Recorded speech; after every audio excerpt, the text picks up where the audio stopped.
His hand was in my hair before I even understood what was happening. My scalp burned, gravel cut into my back, and his laughter echoed through the driveway. "You block your sister's car again, and I'll throw you out for good," he sneered, yanking harder until I tasted blood from biting my tongue.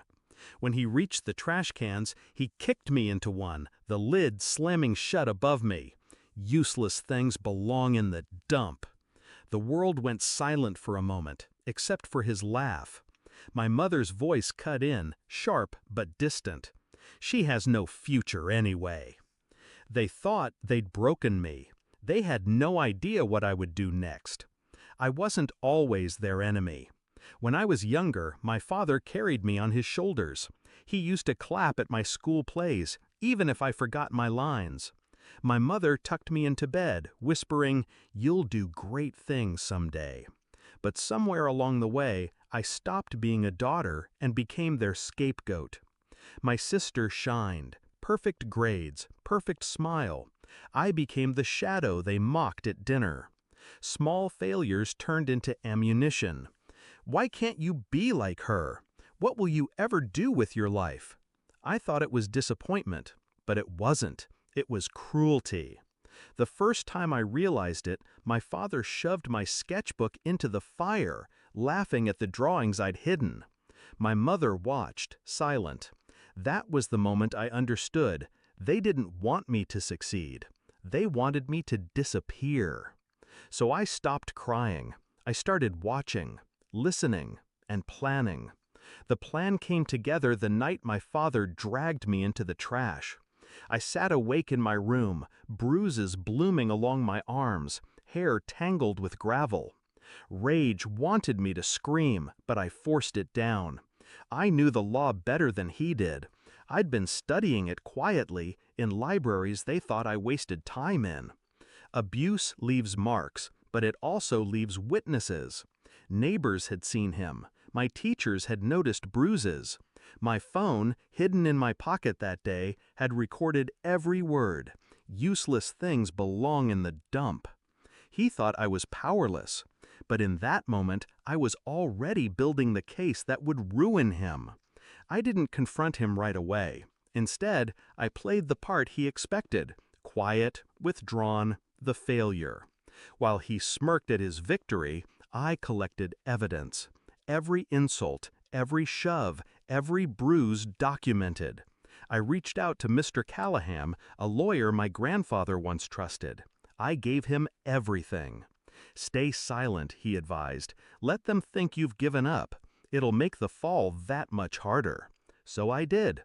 For weeks I endured their taunts, their laughter.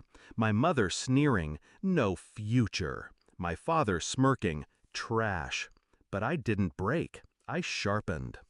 The day of reckoning came on a Sunday morning. My parents were at the kitchen table sipping coffee, my sister scrolling through her phone. I walked in with Mr. Callahan beside me, briefcase in hand. My father frowned. "What's this?" The lawyer's voice was calm. "Mr. and Mrs. Reynolds, you've been served." Confusion. Then he began to read. Allegations of physical abuse, emotional neglect, financial fraud uncovered in my father's accounts. Every word a knife.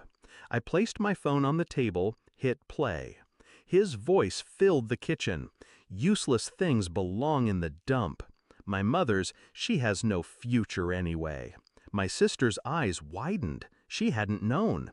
She'd been shielded from the worst. But now she heard it all, unedited. My father's face went pale. "This is out of context." "No," I cut in, calm. "It's the truth. And soon the court will hear it too." The fallout was swift. My father's company stripped him of his position, shareholders panicking at the scandal. My mother's social circle evaporated overnight. Neighbors whispered. Reporters camped outside. Every insult, every bruise, every cruel laugh, they had all built the stage for their downfall. All I had to do was pull the curtain back. Now I sit alone in the same kitchen where they mocked me. The silence is heavy, but it's mine. They're gone. facing charges, lawsuits, disgrace. My sister chose to leave with me, shaken but free from their grip. For the first time, I don't feel like a shadow. I replay his words sometimes. Useless things belong in the dump. They don't hurt anymore. They remind me. Because what he threw away wasn't trash. It was the match, and the fire burned his whole kingdom down. They thought I had no future. They were right, because the future they imagined for me was small. I built something bigger, their ruin.